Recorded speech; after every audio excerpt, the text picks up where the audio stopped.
네, 안녕하십니까. 좋은 기회로 행복 정성시대라는 좋은 기회를 주셔가지고 제가 경남정보대학교 반려동물 케어과에 재직 중인 수의학 전공한 외과 재활 전공한 박사 이신호라고 합니다.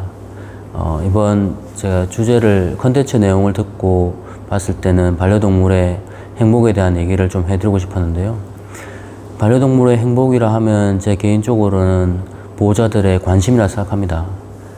작은 관심이라도 보호자들이 가지고 있어야 되는데 그 관심 중에서 제가 또 전공한 분야인 강아지의 근골격에 대해서 좀 얘기를 드리려고 합니다. 반려동물의 사실 보행이라고 보면 기본적으로 우리가 산책을 나가야 되지 않습니까?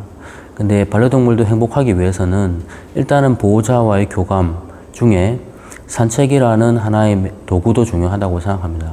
근데 지금 이제 현대인들이 바쁘게 생활하다 보고 또 이제 피곤하고 또 어떤 그런 시간적 여유가 없다 보니까 여러분들이 반려동물을 기르고 계시지만 과연 산책을 얼마나 나가시는지 한번 생각을 해 보시면 실제 어떤 주에는 미국의 어떤 주에는 제가 알기로 산책이나 이런 강아지에게 기본적으로 해줘야 될 것들을 하지 않았을 때의 벌금이나 주변 사람들의 신고가 들어올 정도로 아주 중요한 도구로 생각한다고 알고 있습니다. 산책에 대해.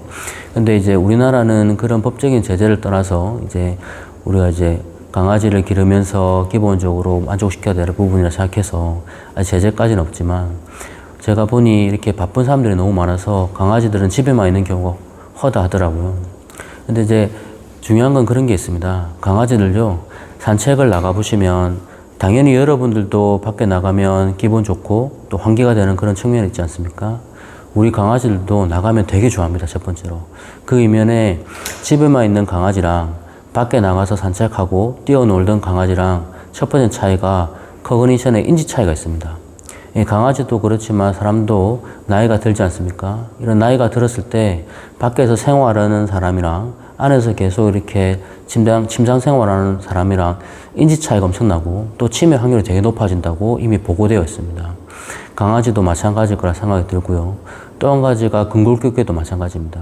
집에 있는 강아지의 근위축도, 그 다음에 밖에 나와서 운동하는 강아지의 어떤 근력을 보면 당연히 밖에 나가서 운동하는 강아지가 훨씬 더 근력도 좋아지고 심지어 뇌신경에 항상 우리가 어느 정도의 뇌신경이 죽어가는데 그런 것들도 감소율을 가질 수 있고 또 한 가지가 뉴로제네시스라고 나이가 들어도 이전에는 우리가 신경에는 새로 세포가 생기지 않는다고 생각했지만 지금은 그렇지 않습니다. 새로 신경이 생길 정도의 뉴로제네시스가 발생한다고 이미 많은 학회에서 보고를 하고 있거든요.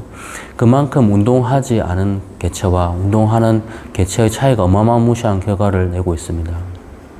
그래서 여러분들도 그 관심 중에 첫 번째가 일단은 제가 볼 때 운동이라고 생각합니다. 그리고 산책, 운동과 산책 같은 개념이라고 보시면 되는데 그래도 이제 밖에 나가서 반려동물하고 가볍게 좀 빠른 걸음 하시되 반려동물의 좀 이제 움직임이 어느 정도 있으려면 운동이 되었다고 보면 좀 헥헥거림이 있어도 되겠죠.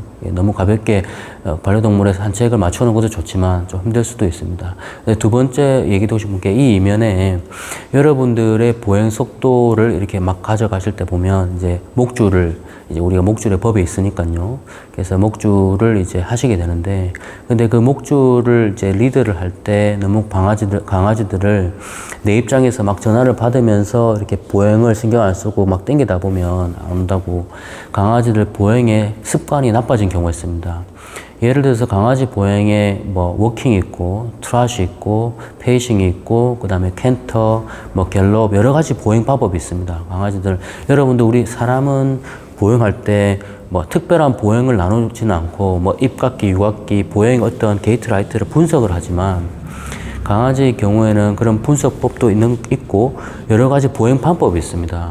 아까 언급해드린 그런 보행 중에서 특히 페이싱 같은 이런 보행들은 강아지에게 그닥 좋지 못한 보행으로 보시면 됩니다. 그게 뭐냐면 측대보 보행이라 해가지고 한쪽 발과 한쪽 측면에서 그 보행이 이루어지는 것이죠. 그러다 보면은 필요 없는 에너지가 소모되고 또 한 가지가 불필요하게 그 골반의 움직임이 커지면서 보행의 효율이 떨어지는 그런 보행도 있습니다. 그게 특히 목줄을 좀 너무 짧게 잡거나 아니면 좀 당길 때라든지 그러니까 너무 빨리 그때 쫓아가다 보면 그럴 수 있고 아니면 강아지 성격도 지는 게으른데 보호자가 빠릿빠릿 걸으면 억지로 따라가다 보면 또 그런 보행이 발생할 수도 있습니다.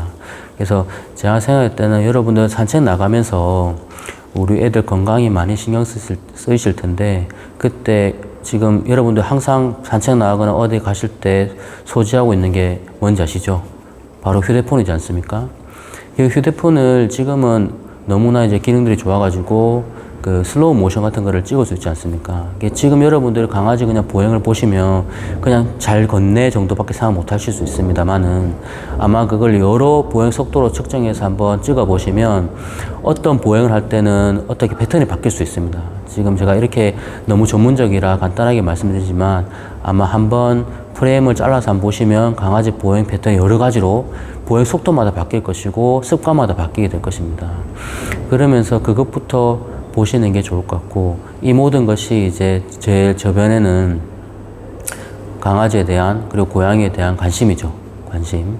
그래서 제가 오늘 이 짧은 시간에 말씀드리고 싶은 게 첫 번째 관심이 강아지 보행 그리고 그 앞단에 이제 산책이죠.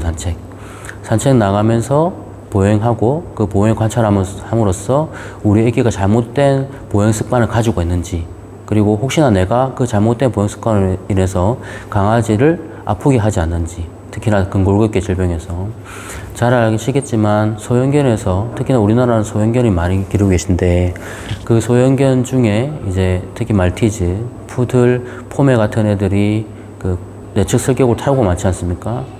그런 슬개골 탈구가 많은 애들에 있어 또 보행 습관이 잘못돼 버리면 그게 또 질병을 이끌어내는 또 주요 원인이 될 수 있기 때문에 한 번쯤 좀 더 면밀히 관찰하고 관심을 두고 했으면 좋겠습니다.